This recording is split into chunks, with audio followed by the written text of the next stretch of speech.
Graças a Deus. Vamos orar. Pai querido, nós te agradecemos mais uma vez nesta noite pela tua presença. Bom estarmos aqui, meu Deus, juntos em comunhão, em fé. Obrigado, meu Deus, por cada um que o Senhor trouxe, por aqueles que estão nos assistindo, meu Deus, por aqueles que ainda verão este vídeo. Pai, nós te louvamos. Rogamos nessa hora, por tua graça, amor e misericórdia, que o Senhor nos ajude, meu Deus, na tua palavra. Queremos ouvir, que a tua palavra entre em nós como uma água que faz com que o nosso coração frutifique para a vida e para o Senhor e para a tua glória. Como está escrito na tua palavra, não sejam apenas ouvintes, mas praticantes da tua palavra. Te peço graça e misericórdia. E ao Senhor, a quem pertence a salvação, seja a honra, o louvor e o domínio pelos séculos dos séculos. Amém e amém. Esses dias têm sido dias que o Senhor tem queimado o meu coração a respeito de vários problemas que várias igrejas têm passado. Observando e vendo algumas notícias na TV, pastores, igrejas, irmãos que têm enfrentado grandes dificuldades e pessoas que têm até mesmo caído na fé. E quando eu orava sobre isso, o Senhor ministrou ao meu coração a respeito de alguns problemas que nós precisamos superar, as dificuldades que enfrentamos. À medida que o tempo passa, as dificuldades elas mais aumentam. Quando eu observava o que havia de comum nessas igrejas e nessas pessoas, uma coisa que eu observava é que não eram problemas de novos convertidos, pessoas novas na fé, muito pelo contrário. Parece que à medida que o tempo passa, quando você mais espera que haja uma maturidade, um crescimento, um fortalecimento espiritual, aí é que parece que as coisas desandam. Parece que tem uma fase na vida, depois de muito tempo, depois de muita dificuldade, depois de parece que ter superado o pior na vida, aí é que as dificuldades, ou é aí que os deslizes acontecem. Observava isso e orava a Deus, e o Senhor me fez pregar uma série de mensagens no livro de Malaquias. E hoje, com muito temor, quero compartilhar com os irmãos o texto do livro de Malaquias, começando no capítulo 2, a partir do versículo 17, vamos ler o capítulo 3 inteiro. Se vocês procurarem, eu já preguei várias outras mensagens, inclusive no capítulo 2, vocês podem procurar no canal da igreja. Então estou seguindo aí algo que Deus tem queimado ao meu coração e quero com muito temor compartilhar isso com os irmãos nesse dia. E o que isso tem a ver conosco, Bispo Claudionor? Malaquias está lá no Antigo Testamento. Primeira coisa importante é dizer que toda a Bíblia ela é palavra de Deus. Diga isso para quem está do seu lado: toda a Escritura é palavra de Deus. A Bíblia diz lá no livro de 2 Timóteo capítulo 3, que toda a Escritura ela é divinamente inspirada, e ela é boa para ensinar, para corrigir, para instruir na justiça. É só você lembrar que Jesus utilizou o Antigo Testamento. Até nos dias de Jesus o Novo Testamento não tinha sido feito. Os apóstolos utilizaram o Antigo Testamento. Então sim, a Bíblia, o Antigo Testamento, ele serve para nós. É escritura divinamente inspirada. É claro também que nós precisamos entender que o Novo Testamento ele precisa ser interpretado à luz do Novo Testamento. Eu dou aula sobre interpretação bíblica no seminário e agradeço os irmãos que têm me ajudado a estudar, fazendo mestrado na área, e tem uma regra na interpretação bíblica que é isso, que nós temos que interpretar o Antigo à luz do Novo. Eu sempre uso uma ilustração, mas só quem tem mais de 40 que vai entender isso. Porque antigamente nós, quando tirávamos foto, você utilizava aquela máquina, analógica, tirava a foto, você não tinha como ver na hora. Você depois pegava o filme, rebobinava o filme e mandava revelar. Mandava lá no Fotoquinzinho. Quantos lembram disso aqui? Tá aí, né? A maioria, graças a Deus. Tem menino aqui que não sabe. Não sabe nem o que é máquina fotográfica, né? Acho que até hoje é no celular. E quando você revelava a foto, ela vinha a foto revelada e vinha também o negativo. O negativo você pegava e ficava ali olhando e observando. Ele era assim, né? Geralmente meio escuro, meio cinza, meio marrom, vermelhado, septa. E aí você olhava, todo mundo tinha essa curiosidade. E ali era uma sombra.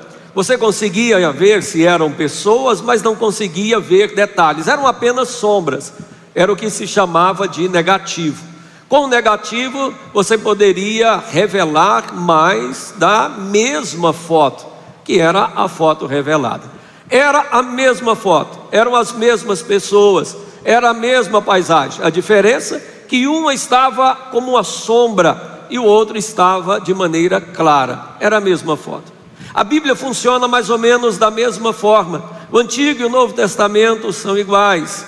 Há um provérbio que diz que o Antigo Testamento é o Novo Testamento escondido e o Novo Testamento é o Antigo Testamento revelado. Portanto, todos os dois são escrituras sagradas, mas para que nós possamos compreender a verdade com clareza, nós precisamos entender o Antigo Testamento à luz do Novo Testamento. O que era escondido, o que era uma sombra, à luz daquilo que foi revelado. Portanto, tem coisas que estavam no Antigo Testamento que eram sombras do Novo Testamento. Coisas que o Novo Testamento, por exemplo, ele confirmou e às vezes até acrescentou. Quando no Antigo Testamento fala não matarás, Jesus disse, ouviste o que foi dito, não matarás. Mas eu vos digo, se alguém disser raca, chamar o seu irmão, o ódio no coração, você já cometeu assassinato. Você ouviu, não adulterarás. Eu porém vos digo, se olhar para uma mulher com intenção impura, já adulterou. Ou seja, o Novo Testamento confirmou esse texto do Antigo. Tanto confirmou como na verdade acrescentou alguma coisa. Outras coisas que eram do Antigo, eles foram ressignificados ou remodelados. Por exemplo, no Antigo Testamento existia a Páscoa. A Páscoa no Novo Testamento é a Santa Ceia. O Antigo Testamento falava da circuncisão, que era o ato simbólico de aliança. O Novo Testamento diz que a circuncisão agora é através do batismo. É o batismo que marca a nossa aliança e entrada no povo de Deus. E assim são vários outros textos. E existem coisas que o Novo Testamento ele simplesmente aboliu, como por exemplo o sacrifício de animais, porque se cumpriu em Cristo e hoje a Bíblia diz que não é necessário fazer nenhum tipo de sacrifício de sangue como aconteceu. Isso terminou em Jesus Cristo. Portanto, a Bíblia toda ela serve para nós de instrução. E precisamos abrir o coração à luz dessa verdade. E é sobre esse aspecto que eu quero trazer para os irmãos. Então vamos ler comigo no livro de Malaquias, no capítulo 3. Alejandro, eu vou usar uma versão diferente. Eu vou usar hoje a NVI, porque ela já traz uma certa explicação. Por favor, eu costumo usar a Almeida Revista Atualizada e um dia eu vou falar para vocês essa diferença. Malaquias capítulo 2, nós vamos começar a partir do versículo 17 e vamos ler o capítulo inteiro, porque ele traz essa divisão de maneira errada aqui na Bíblia. Capítulo 2, versículo 17, desculpa, Malaquias 2, versículo 17, eu vou usar a Nova Versão Internacional, que é um pouco mais simples. Diz assim: vocês têm cansado o Senhor com suas palavras. Como temos cansado? Vocês ainda perguntam. Quando dizem, todos os que fazem o mal aos olhos, todos que fazem mal são bons aos olhos do Senhor, Ele se agrada deles. E também quando perguntam, onde está o Deus da justiça? Vejam, eu enviarei o meu mensageiro, que preparará o caminho diante de mim. Então, de repente, o Senhor que vocês buscam virá para o seu templo. O mensageiro da aliança, aqueles que vocês desejam, virá, diz o Senhor dos exércitos. Mas quem suportará o dia da sua vinda? Quem ficará em pé quando ele aparecer? Porque ele será como o fogo do oríveres, como o sabão do lavandeiro. Ele se assentará como um refinador e purificador de prata. Purificará os levitas e os refinará como ouro e prata. Assim trarão ao Senhor ofertas com justiça. Então as ofertas de Judá e de Jerusalém serão agradáveis ao Senhor, como nos dias passados, como nos tempos antigos. Eu virei a vocês trazendo juízo, sem demora. Testemunharei contra os feiticeiros, contra os adúlteros, contra os que juram falsamente e contra aqueles que exploram os trabalhadores em seus salários, que oprimem os órfãos e as viúvas e privam os estrangeiros dos seus direitos, e não têm temor, respeito por mim, diz o Senhor dos Exércitos. De fato, eu, o Senhor, não mudo. Por isso vocês, descendentes de Jacó, não foram destruídos. Desde o tempo dos seus antepassados, vocês se desviaram dos meus decretos e não lhes obedeceram. Voltem para mim, e eu voltarei para vocês, diz o Senhor dos Exércitos. Mas vocês perguntam: como voltaremos? Pode um homem roubar a Deus? Contudo, vocês estão me roubando e ainda o perguntam: como é que te roubamos? Nos dízimos e nas ofertas. Vocês estão debaixo de grande maldição, porque estão me roubando. A nação toda está me roubando. Tragam o dízimo todo ao depósito do templo, para que haja mantimento em minha casa. E ponham-me à prova, diz o Senhor, e vejam se eu não abrir as comportas do céu e derramar sobre vocês tantas bênçãos que nem terão onde guardá-las. Impedirei que pragas devorem suas colheitas, e as videiras do campo não perderão o seu fruto, diz o Senhor dos Exércitos. E então todas as nações vos chamarão felizes, porque a terra de vocês será maravilhosa, diz o Senhor dos Exércitos. Vocês têm dito palavras duras contra mim, diz o Senhor, e ainda assim perguntam: que temos falado contra ti? Vocês dizem: é inútil servir a Deus. O que ganhamos quando obedecemos aos seus preceitos e ficamos nos lamentando diante do Senhor dos Exércitos? Por isso, agora, considerando felizes os arrogantes, pois tanto prosperam os que praticam o mal, como escapam ilesos os que desafiam a Deus. Depois, aqueles que temiam ao Senhor conversavam uns com os outros, e o Senhor os ouviu com atenção. E foi escrito um livro como memorial na sua presença acerca dos que temiam ao Senhor e honravam o seu nome.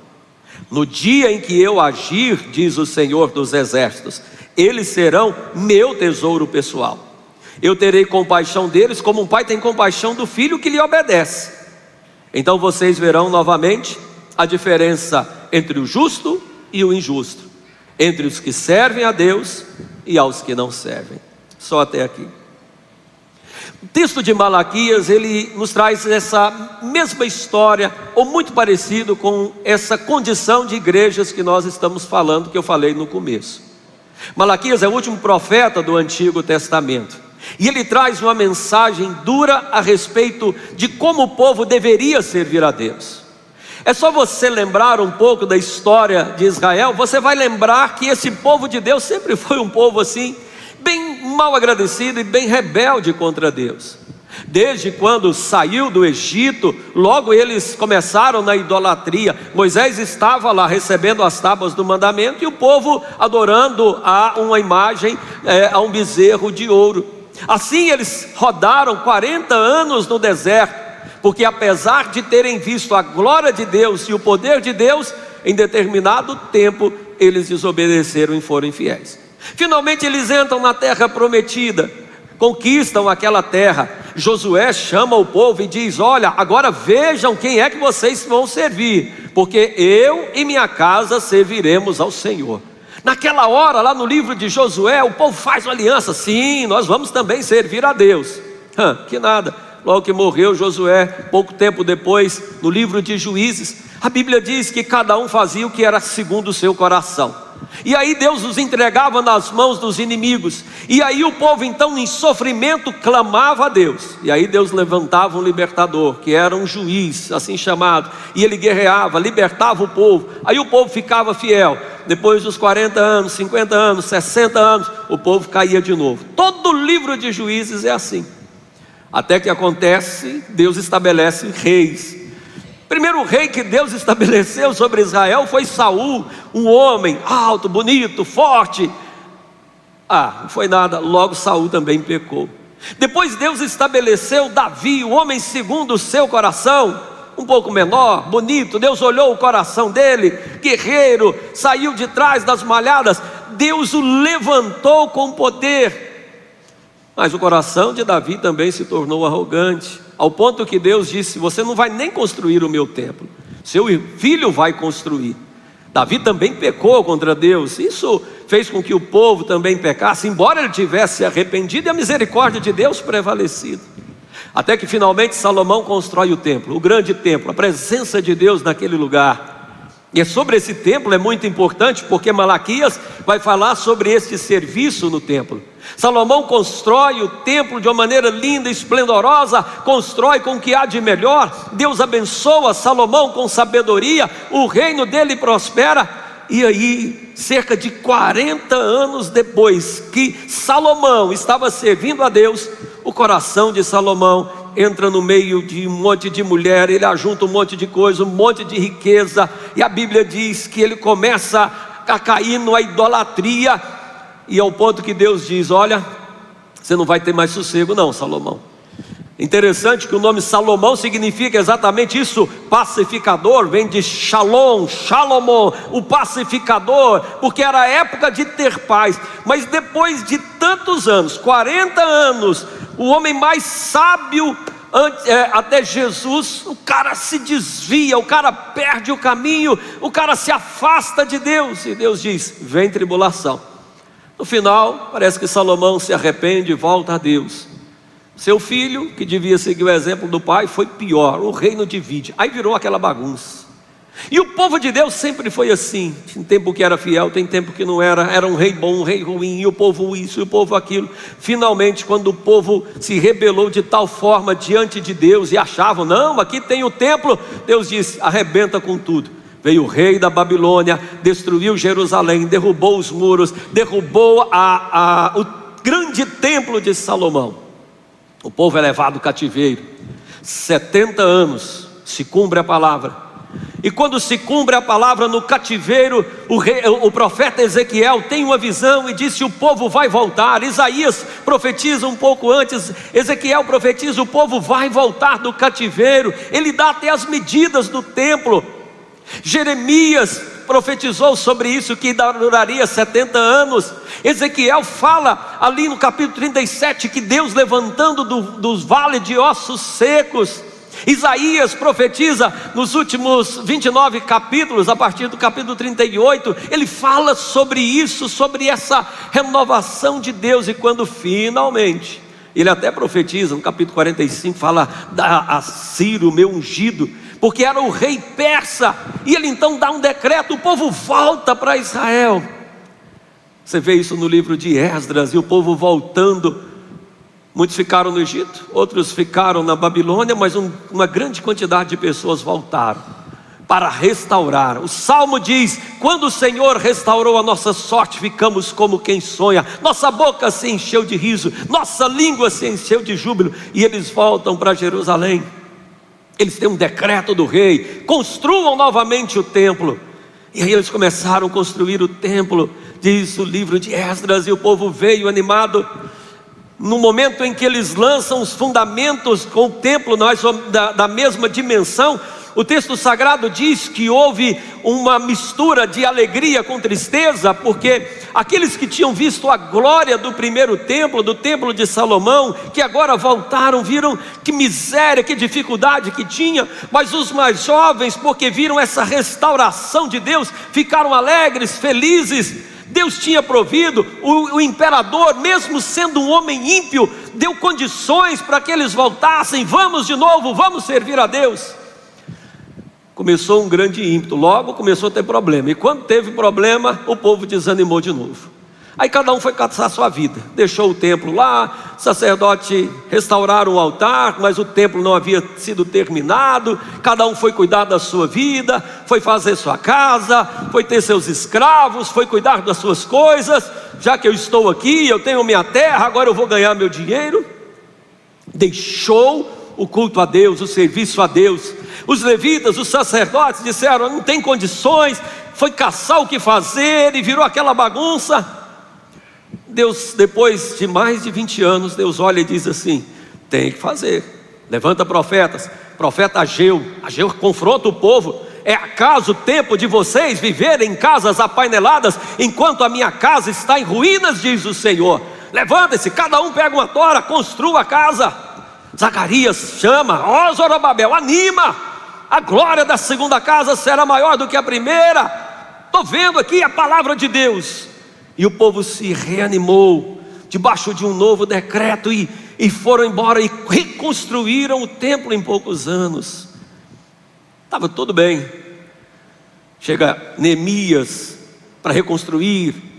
E quando Neemias, que era copeiro do rei da Pérsia, ele chega lá, a cidade é destruída, e ele vê então o culto a Deus já bem complicado.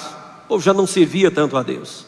Você lê isso no final do culto de Neemias, no livro de Neemias, aquela dificuldade, sacerdotes assim, desanimados. Ele reestabelece o culto.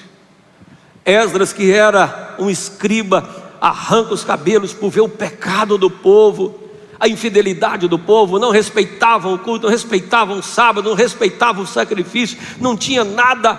Neemias tentou ajudar, e aí houve um certo levante, e depois disso vem o livro de Malaquias. Parece que as coisas não melhoraram muito. Então você observa bem que de tempo em tempo isso acontece. Há um avivamento e depois parece que um esfriamento. As pessoas, à medida que o tempo vão passando, elas vão se amoldando, se acostumando, e de tempo em tempo Deus tem que trazer uma sacudida. E assim Malaquias chega. O nome Malaquias significa isso: meu mensageiro, aquele que Deus enviou.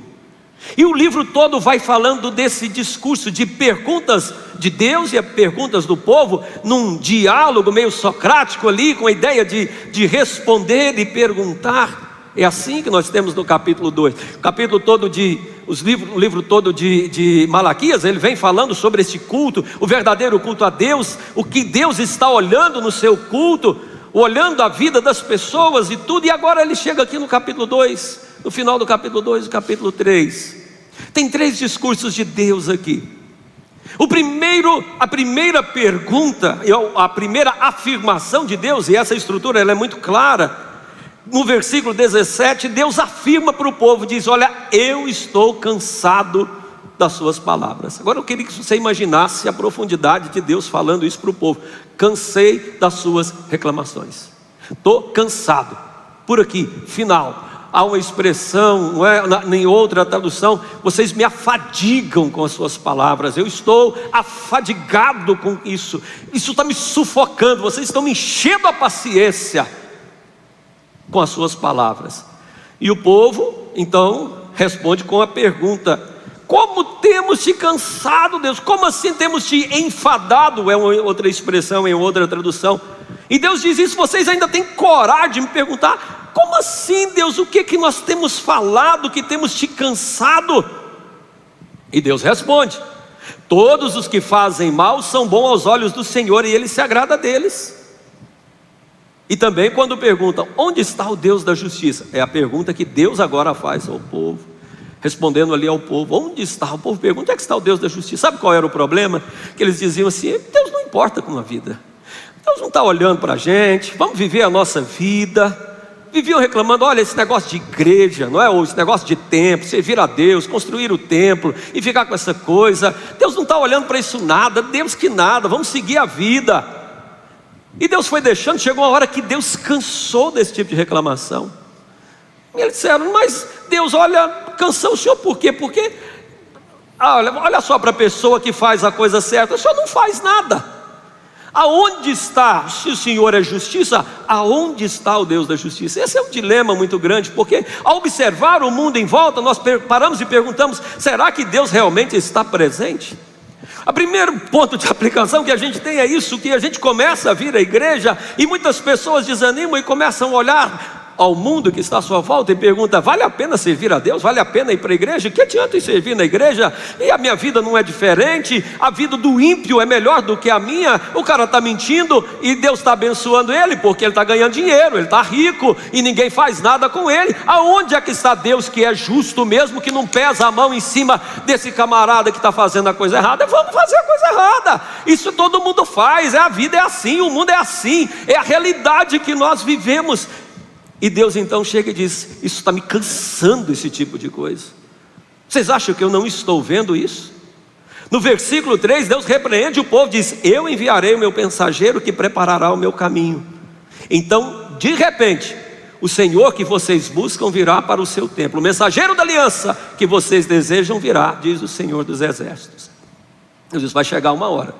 A expressão aqui se refere tanto a João Batista, não é porque é aquele que prepara o caminho, mas eu creio também, meu apóstolo, que eu não tenho dúvida nenhuma que Deus, de tempo em tempo, Ele chama o povo para uma prova. Ele vem para preparar o caminho, porque o Senhor Jesus veio e um dia Ele voltará. E ainda hoje Ele manda os seus mensageiros, Mauaque, como diz o termo de Malaquias, pregadores da palavra dEle, que são chamados para advertir o povo que um dia o Senhor virá. E a pergunta que Deus faz é: quem ficará de pé quando Ele aparecer? Diz o versículo 2. Será que você que quer tanto a presença de Deus, será que é capaz de ficar em pé? Deus adverte eles: eu vou mandar, quero ver quem vai ficar em pé quando eu chegar. Você quer ver justiça? Eu vou trazer a justiça, porque ele será como o fogo do ourives, com o sabão do lavandeiro. É uma expressão muito forte, duas expressões de limpeza e de purificação. O fogo do ourives, porque era a maneira de purificar a prata. Esses dias eu vi alguém comentando, para juntar, se colocava para juntar o ouro, se colocava o mercúrio juntava e formava uma amálgama, depois colocava fogo no mercúrio, o mercúrio desaparecia e ficava o ouro. O ouro cheio de impureza, ao que queimava, botava um fogo, aquilo que era impuro subia ou desaparecia, era com fogo. Ou o sabão do lavadeiro, ou o texto diz com a potassa. Potassa era uma forma antiga, alguns conhecem aqui como o diquado, ou como a soda que havia ali na região do Mar Morto.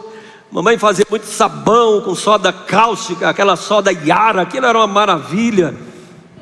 Lavava o sabão, lavava o pé, lavava as unhas, e aquilo não tinha nada que segurava, era potassa.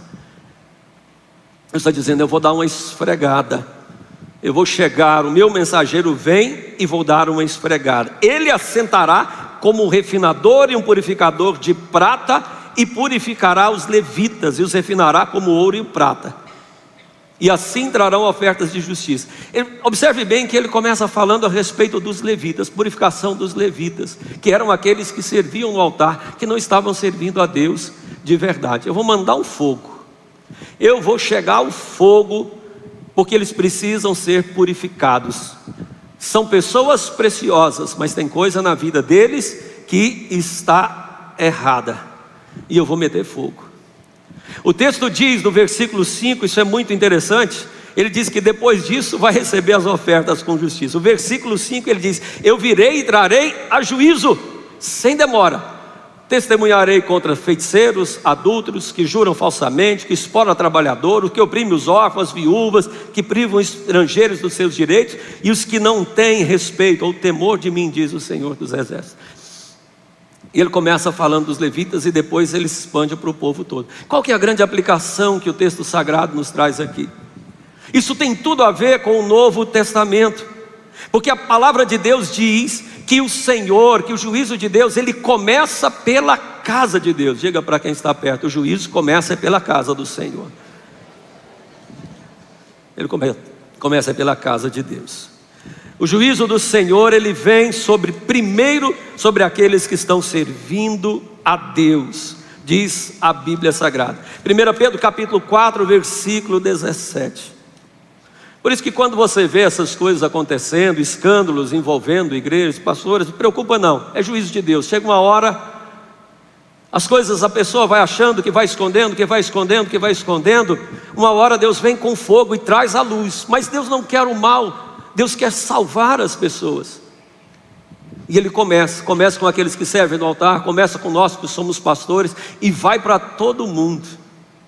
Sabe o que é interessante nesse texto? É que aquilo que Deus está olhando é em todas as áreas da sua vida. Diga para quem está do seu lado: sua vida importa para Deus. Diga para ele assim: toda a sua vida importa para Deus. As pessoas achavam que não. Ele podia ir ao templo, oferecia uma oferta, voltava para casa e vivia a vida que queria. E Deus disse: eu estou vendo. Tudo que você faz importa. Eu sou testemunha. Se você é um feiticeiro, ele estava falando para o povo de Deus. Será, apóstolo, que nós temos servos de Deus que estão servindo na igreja, que são feiticeiros, que pega lá, às vezes tem um elefantezinho que coloca o bumbumzinho do elefante ali para o lado da porta para poder dar boa sorte, que consulta o seu horóscopo à luz do dia, que faz sua simpatia de cada dia, que lê o seu signo, que faz sua invocação. Será que a gente tem? Será? É claro que tem. Uma vez eu estava aqui, terminou a tarde da bênção, oramos para uma mulher, ela disse: vai lá visitar a gente, vai lá me visitar, bispo. Eu marquei com ela na quinta. E aí surgiu, saí da tarde da bênção, e alguém me ligou: ó, bispo, eu preciso que o senhor me leve em Goiânia. E liguei para a pessoa e falei: olha, dá para fazer essa visita hoje, para a gente orar e ungir a sua casa, que amanhã eu vou ter que viajar. Ela disse: claro, bispo, pode sim. Agora o senhor espera, porque eu estou aqui no benzedor, eu saindo aqui, eu estou indo para casa. O senhor vai. Ele saiu da tarde da bênção, foi no benzedor e agora estava lá, estava aqui dentro da igreja. Você acha que não tem? Você acha que Deus não vê o feiticeiro, os feitiços que faz, as coisas que você olha nos sites, tem jovens, adolescentes, em coisas satanistas, tudo isso está tudo envolvido. Você acha que Deus não vê o seu casamento, o seu relacionamento, como você trata os empregados, como você trata a sua família, como você trata os seus filhos, como você trata o estrangeiro, aquele que você não conhece? Você acha que Deus não se importa com isso? Deus está dizendo: eu me importo, eu estou vendo e vou trazer à luz isso. Sua vida como crente, como servo de Deus, a sua vida, a minha vida, toda importa para Deus. Seus pensamentos, sua palavra. Se você disse que vai pagar e não pagou, você acha que Deus não se importa? É claro que se importa. Pedi para o Charles aqui fazer um levantamento daqueles que estão devendo. Eu acho que dever todo mundo sempre deve. Posso comprar do Charles, ele financia lá para mim do jeito que eu chego lá e eu falo: ó, parcela aí do meu jeito, Charles. Todo mundo deve. Agora tem gente que não paga. Deixa para. Eu falei tem gente, ele disse assim: muitos. Olha lá o Petros, trabalha na mesma área. Você acha que Deus não importa? Todas as áreas da sua vida importam para Deus. E Deus disse: eu vou meter o fogo nisso. Você está dizendo, e as pessoas ficam falando, e a pessoa está fora da igreja, e fica falando da igreja, e fica falando dos outros, mas a vida dele não é uma vida correta. E se Deus mandar o fogo, Ele começa com a sua vida. Põe a mão no seu coração e diz: Deus começa comigo. Deus está começando com cada um. Essa aplicação que a gente tem. Deus se importa com todas as áreas da sua vida. A vida como o reino de Deus é a vida como um todo. Não é uma vida aqui na igreja e outra vida lá fora. Tudo importa. E Deus então faz uma segunda afirmação para aquele povo. Diz no versículo 6: de fato eu, o Senhor, não mudo. Por isso vocês, descendentes de Jacó, não serão destruídos, não foram destruídos. É a grande afirmação de Deus. Desde o tempo dos seus antepassados, vocês se desviaram dos meus decretos e não lhes obedeceram. Volte-se para mim, eu voltarei a vocês, diz o Senhor dos Exércitos. Mas vocês perguntam: como voltaremos? E a expressão aqui é muito forte, né? O primeiro ponto aqui, Deus fala de um princípio maravilhoso: eu, o Senhor, não mudo. Por isso que a bispa esses dias ela falou: olha, eu quero mudar de casa. Eu disse: obedeça, o Senhor não muda.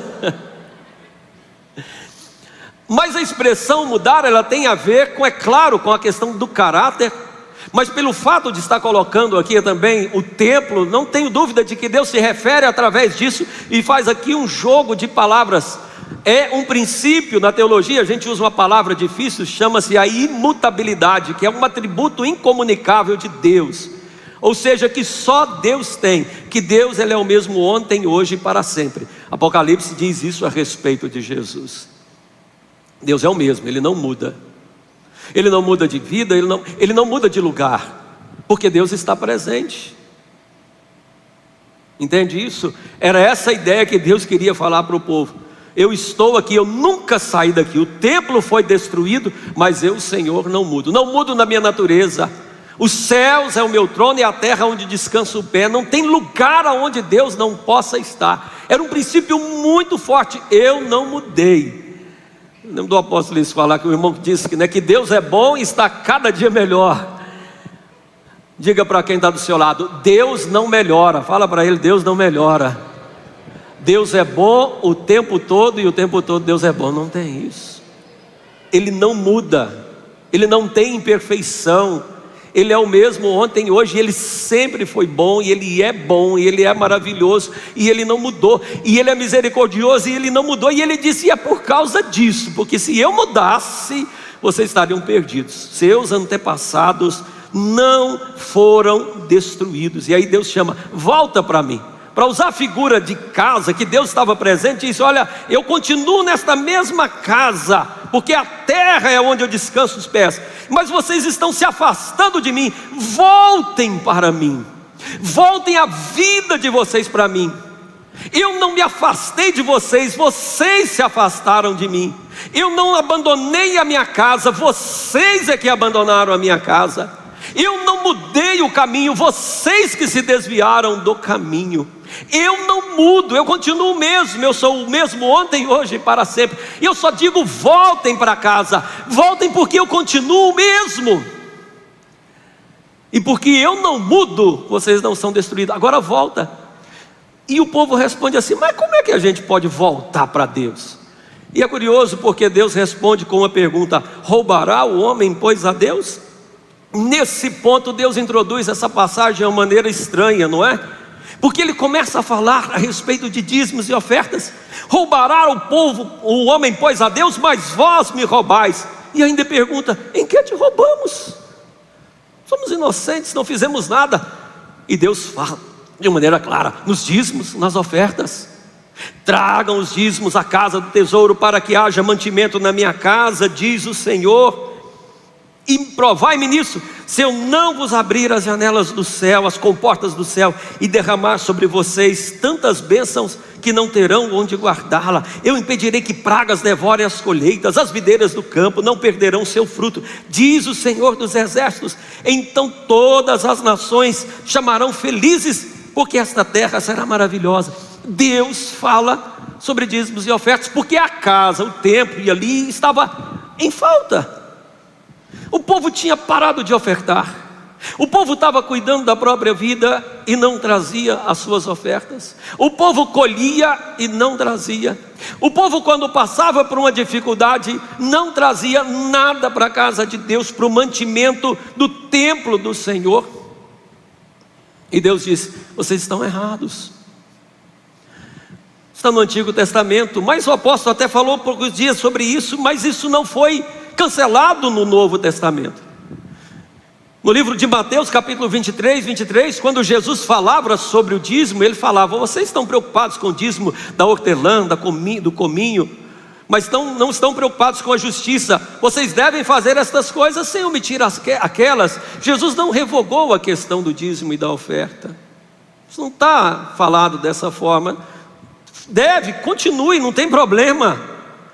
Na verdade, se você observar, por exemplo, em Lucas 21, versículo 1, Jesus estava no gasofilácio, observando as pessoas darem suas ofertas. É estranho você ler um texto desse, imaginar, Lucas capítulo 21, que Jesus estava olhando a oferta que o povo trazia. E naquele tempo, apóstolo, não tinha envelope, como a gente faz aqui. E o povo trazia, e alguns traziam realmente para aparecer. E aí chegou uma viúva com 2 moedas e entregou, e Jesus disse: essa entregou mais do que todos, porque ela entregou tudo o que possuía, os outros entregaram o que sobrava. Isso tem alguns pontos interessantes no Novo Testamento. Primeiro, Deus se importa e está olhando seu dízimo e sua oferta. Deus se importa. Ou não? Jesus estava lá, exatamente nesse lugar. Segunda coisa, que o Senhor está olhando o seu coração na hora de entregar o dízimo e a oferta.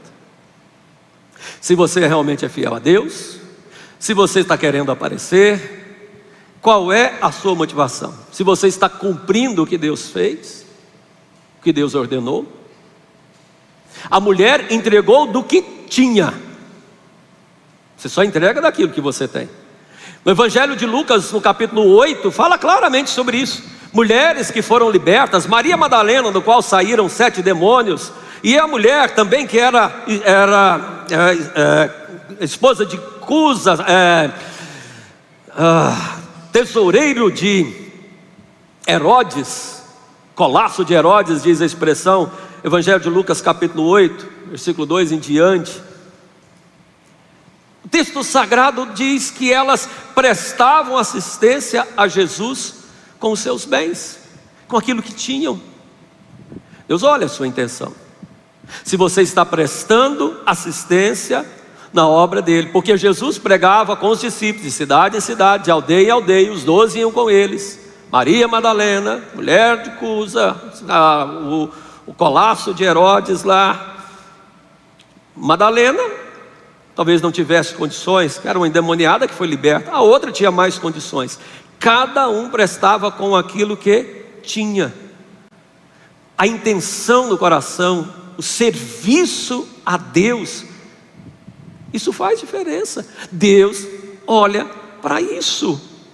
2 Coríntios capítulo 9, você pode ler depois, ele fala claramente que Deus ama a quem dá com alegria. Quem muito semeia, muito colhe, e Deus ama quem dá com alegria, e Ele faz superabundar em toda boa obra. Então, querido, Deus está olhando sim.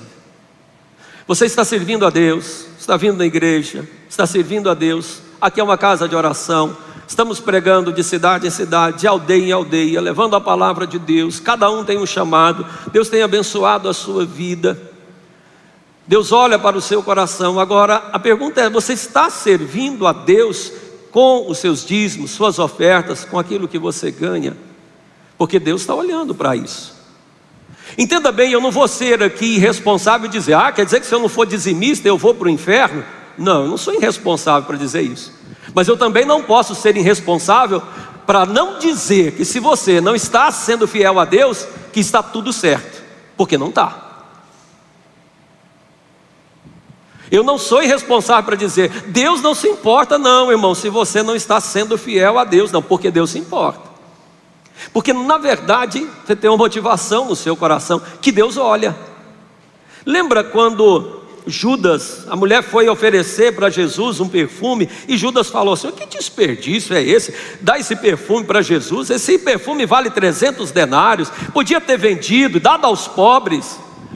E aí o comentarista bíblico diz assim: não é que Judas importava com os pobres, é porque ele roubava da bolsa, porque ele era responsável, ele pegava aquele dinheiro. Eu já vi isso acontecer. Pessoa falando assim: é melhor eu pegar o meu dízimo e fazer com cesta. E aí eu confrontei a pessoa: mas você faz isso? Você está distribuindo cesta para as pessoas? Você está? Não está. Ele estava usando isso de desculpa para poder ficar com dinheiro.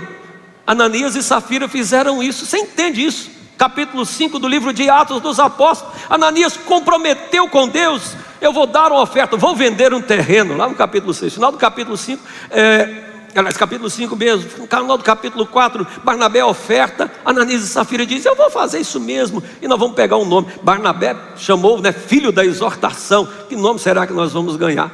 Mentiram ao Espírito Santo, morreram. Isso foi um caso, aconteceu lá no livro de Atos dos Apóstolos, não é? É claro que hoje em dia isso não vai acontecer, até porque se Deus começar a matar aqueles que comprometem e não cumprem, a gente vai ter que pregar mais, evangelizar. Eu acho que muita gente, né? A gente vai orar para o dono da funerária converter, né? Mas é a questão do coração, você está entendendo?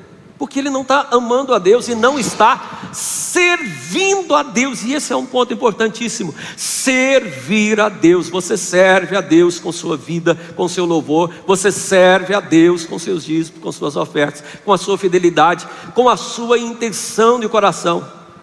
O fato da pessoa não querer isso, e esse ponto é muito importante, eu entendo que o povo não estava confiando em Deus, na provisão de Deus, naquilo que Deus dava, e tudo isso estava envolvido, e Deus está dizendo: vocês não estão trazendo ofertas, mas vocês podem trazer, e eu vou abençoar vocês, podem me fazer prova, ou podem provar isso. Quantos aqui já ofertaram na casa de Deus e receberam bênçãos financeiras na sua vida? Levanta a mão e diga: graças a Deus. Providência de Deus para a sua vida, isso é prova de Deus, prova que Deus faz, prova que Deus cuida, que não deixa faltar, quando você é fiel a Deus, porque Deus olha. Sabe, queridos, estou dizendo isso com muito temor. Nós temos reunido e temos falado sobre isso.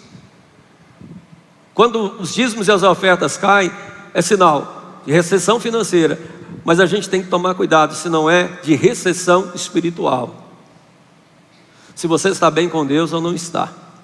Se você que é crente está servindo a Deus ou não está. Se você ama mesmo as coisas de Deus. E aí permita-me dizer aqui de uma maneira muito simples, porque hoje a obra de Deus é feita assim, nessas tribos, nessa comunidade. Você tem que ser fiel à sua igreja, onde você está aqui, está sendo alimentado e pastoreado. Igreja de Cristo Sede, seu dízimo vem para cá, Igreja de Cristo Sede. A gente tem um monte de pastor do Ministério Nova Terra, um bando de pastor e bispo folgado, que visita os irmãos, que fica ligando, me dá um pix, me passa um dinheiro, me passa uma coisa.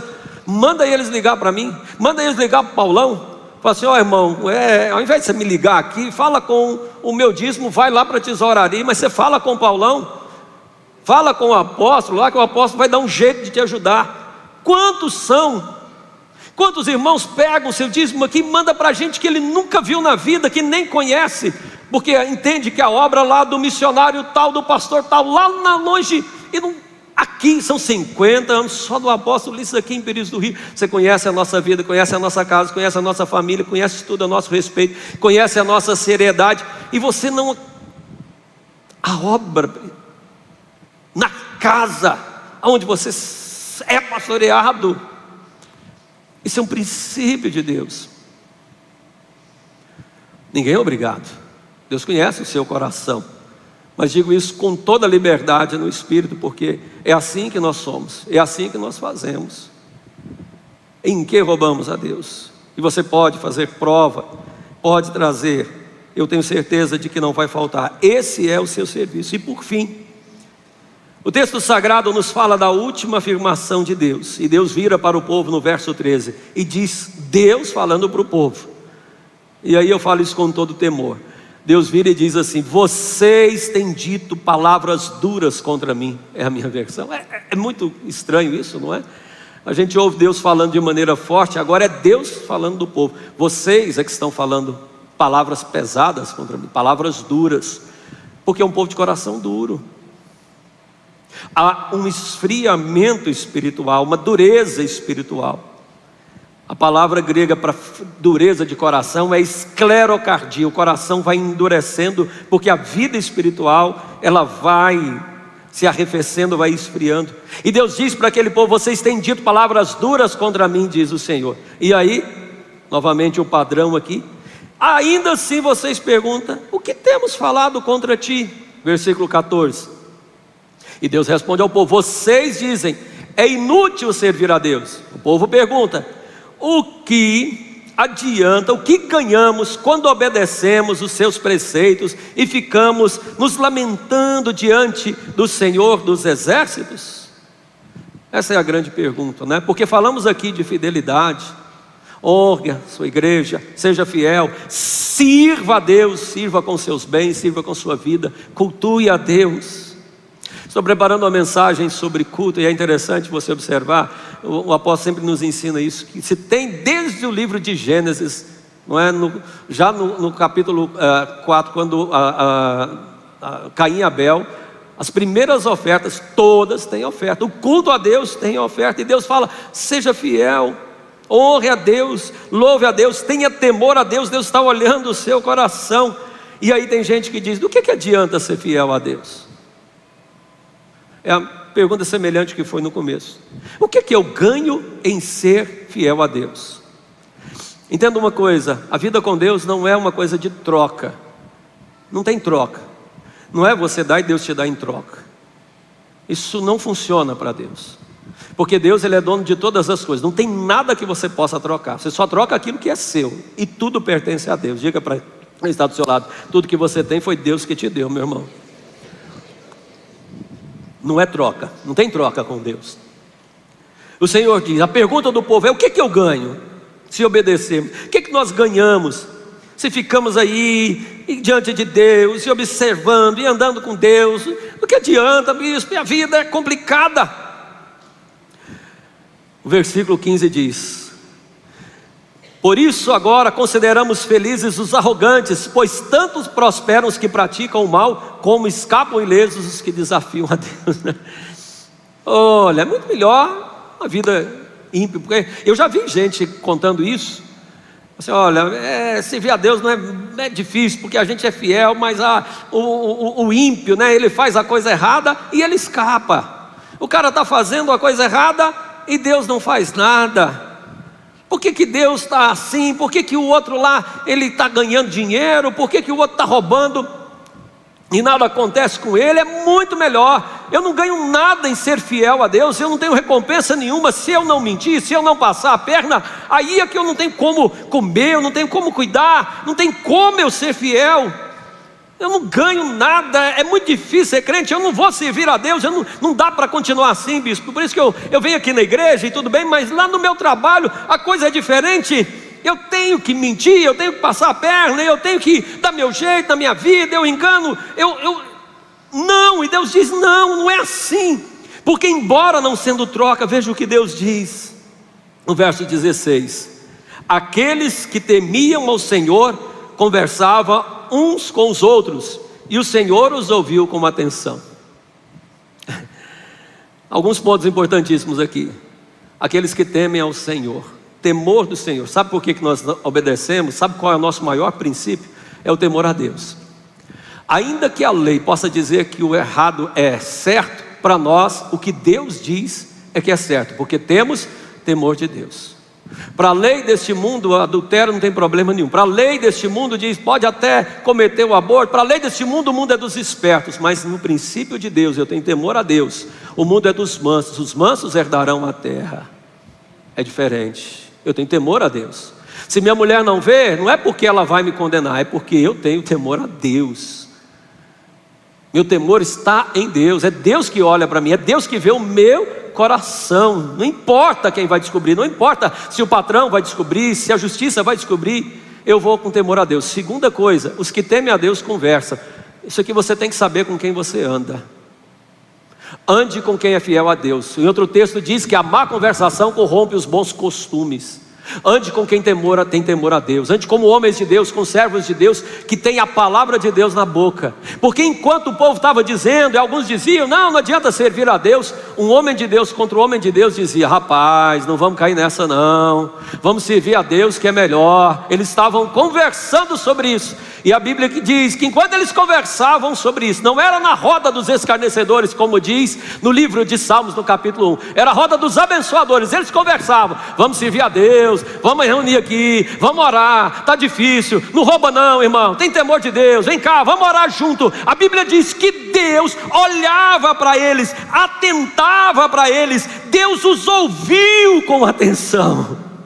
Deus presta atenção naquele que é fiel. Ele fica olhando e fica atento e fica, rapaz, mas no meio dessa coisa meu filho está lá orando, e Deus fica prestando atenção no meio de gente mentirosa, pecadora, bandido, vagabundo, e ele diz, eu continuo temendo a Deus. E Deus diz, rapaz, o que esse cara quer? É meu filho que está ali. Não é uma questão de troca, mas é uma questão de recompensa. Diz o versículo, olha, depois aqueles que temiam conversavam uns com os outros, o Senhor os ouviu com atenção, e foi escrito um livro como memorial na sua presença, acerca dos que temiam ao Senhor e honravam o seu nome. Um memorial, apóstolo, Deus vendo e escrevendo, e diz, rapaz, esse aqui vai ficar comigo, porque eu tenho o nome dele, eu vejo o que ele está fazendo. Eles estão orando, eles estão conversando, eu estou atento, ele é fiel, ela é fiel, está lutando, o mundo é mau, cheio de pecado, mas eu estou vendo, eu não esqueço, eu não mudo, eu tenho memória, eu jamais vou esquecer, é memorial perante mim. Deus está anotando, Deus está anotando, Deus está vendo a sua fidelidade, Deus está observando que você é fiel. Entenda, não é troca, não é isso, é recompensa de Deus. Entenda bem, eu preciso fazer essa distinção de uma maneira muito clara. Não existe fidelidade para salvação. Você pode fazer o bem que você for, porque nós somos salvos pela graça mediante a fé. Não existe bem para a salvação, nós somos salvos pela graça. Não existe bondade para a salvação. Não existe fidelidade para a salvação, mas existe para galardão, para recompensa. Você não vai ser salvo, não é porque você faz o bem, porque disso o sangue de Jesus é que te perdoa e te limpa de todos os pecados. Mas quando você pratica o bem, Deus está olhando no meio do mundo mal, Ele te recompensa. Veja só o que diz o texto, versículo 17: no dia em que eu agi, balance quem está do seu lado, diga: Deus vai agir, meu irmão. E o texto lá, Isaías diz: agindo eu, quem impedirá? No dia que eu agir, Deus fica vendo e fica anotando, e é um memorial, e Deus fica falando: eu vou agir, e Deus não demora. Diga para quem está do seu lado: Deus não demora, tem o tempo do Senhor, Deus vai agir. E quando eu agir, eles serão meu tesouro pessoal. E eu terei compaixão deles, como um pai tem compaixão de um filho que lhe obedece. Que texto precioso! Diga para quem está do seu lado: você é uma joia para Deus. Isso é. Do que adianta o homem ganhar o mundo inteiro e perder a sua alma? E Deus diz assim: seja fiel, porque não é que você pode não ter um tesouro, mas você será o meu tesouro. Você consegue entender isso? Que Deus está dizendo: você é a coisa mais preciosa. Irmão, você já viu falar que lá no céu as ruas são de ouro? Você já ouviu falar que lá no céu as muralhas são de rubis e safiras? Sabe o que isso significa? Que ouro para Deus não vale nada. Eu tenho uma teoria comigo, meu apóstolo me repreenda depois. Quando Deus estava construindo a Nova Jerusalém, construiu, Júlio Falcão não está aqui hoje. Quando Deus estava construindo a Nova Jerusalém, Ele mandou o anjo: Miguel, vai, constrói a Nova Jerusalém. E o Miguel disse: nós precisamos asfaltar a cidade. E Deus diz: asfalta a cidade. E tem asfalto, tem que trazer petróleo. E Deus diz assim: o que você tem aí? E o anjo disse: não temos petróleo, não tem asfalto, não tem broquete, só tem ouro. E Deus disse: mete ouro na rua. Que para mim isso não é nada. E o anjo virou e disse: meu Deus, nós precisamos chapiscar o muro. Precisamos, não é? Como é que fala? Rebocar o muro. E Deus fala assim: como é que o povo faz lá na terra? E o anjo fala: lá eles fazem areia, pega areia lá do mar. E Deus diz: e o que tem de areia? Ele diz: não tem areia não, a única coisa que tem aqui é rubi, diamante, safira. E Deus diz: chapisca no muro, porque para mim isso não vale nada. A gente fica impressionado: é ouro, é pedra preciosa. E Deus diz: para mim é areia no qual eu chapisco o muro. É cimento, é cascalho, é asfalto aonde eu quero que o povo pisa. Não vale nada para mim. Mas Deus diz: o meu povo é que é o meu tesouro. O crente fiel é que é o meu tesouro. É o que eu quero guardar e verá a diferença, diz o texto sagrado. Eu vou lhe abençoar. Eu vou ter compaixão dele como o pai compadece de um filho que lhe obedece. Quem tem uma filha de 7 anos sabe como é que é uma filha que obedece. Quando a Daça vira para mim, eu posso estar com raiva do jeito que for, ela vira e bota aquele zoinho, faz um beicinho e fala: por favorzinho, irmão, pelo amor de Deus. Não tem coração do pai que não aguenta um trem desse. E se for vô então, hein, Charles? Aí aqui o trem desanda. Um filho que obedece. Você não tem prazer de dar uma coisa para um filho que obedece? Eu já vi pai comprar celular R$3.000. Ele diz: não, eu comprei, bispo, parcelei tantas vezes, porque meu filho passou no vestibular, porque meu filho cumpriu assim. Ele tem prazer em fazer isso. Imagine Deus: eu cuido Tem adolescente aí rindo, né? Pode passar, vai dar certo, pode falar. Vocês serão meu tesouro, pessoal, eu terei compaixão. Vale a pena ser fiel a Deus, porque na hora que você orar, sendo fiel a Deus, Deus está ouvindo, tem um memorial, Ele vai se compadecer de você, vai olhar sua tristeza, seu choro, suas contas, sua dificuldade, a luta neste mundo, e Ele vai compadecer de você. Você pode ser fiel a Deus, pode honrar a Deus com seus dias, suas ofertas, pode gastar o dinheiro, porque adianta ganhar o mundo inteiro e perder sua alma. Eu garanto para vocês, Deus não fica te devendo nada. Quando você chegar lá no céu, não adianta você falar para Deus: ficou lá muito dinheiro na minha caderneta de poupança. Isso não impressiona a Deus. Pode se gastar e gastar no reino de Deus. Lembra daquele filme, A Lista de Schindler, quando ele chega no final e só está com um carro, e ele olha para aqueles judeus, e ele olha para o carro que ele tem, para o anel de ouro que está na mão dele, e chora e diz: se eu tivesse vendido esse anel, eu tinha salvado uma vida. Do que adiantou esse anel de ouro? Você pode gastar, meu irmão, para salvar uma alma, para salvar uma vida, para cuidar de alguém. Pode ser fiel, que no final o Senhor vai te recompensar. Então, diz o versículo 18, verão a diferença entre o justo e o injusto. E o texto aqui, e volto novamente a frisar isso, a questão de justo é justificado, porque a expressão que se usava no templo é aquele que foi lavado pelo sangue, considerado justo diante de Deus. Vai chegar uma hora e haverá diferença entre o que é justificado e o que não é. É quem recebeu o perdão dos pecados e o que não recebeu, que tem verdadeiramente Jesus no coração e o que não tem, que teve as suas vestes lavadas no sangue do Cordeiro e os que não tiveram. E a diferença entre os que servem a Deus e os que não servem. Você está entendendo que tem duas diferenças aqui? Que há uma diferença entre o ímpio e aquele que é lavado pelo sangue de Jesus, que foi perdoado pelos pecados, e aqueles que servem a Deus, prestam serviço a Deus, e aqueles que não servem a Deus. Que Deus distingue para si o piedoso. Você acha que Deus não olha? Você acha que Deus não importa na sua vida, em tudo que você faz, na sua fidelidade, como você lida com suas coisas, inclusive com a sua vida financeira, com a sua fidelidade a Ele, com a sua confiança a Ele? Ele vê e faz diferença. Chega uma hora que há diferença. Chegamos na igreja e queremos ser servidos e nos perguntamos mais uma vez: como estamos servindo ao Senhor? Como entregamos a Deus? Como esta obra é feita ao Senhor? E cada um aqui tem um chamado. Alguns pregam, outros oram, mas todos nós somos chamados a servir com aquilo que o Senhor tem nos dado. Compensa ser fiel a Deus, compensa honrar a Deus, compensa ter temor de Deus, compensa ouvir ao Senhor. Em um mundo estranho, mal, Deus é misericordioso. Devemos buscar para ser esse tesouro de Deus.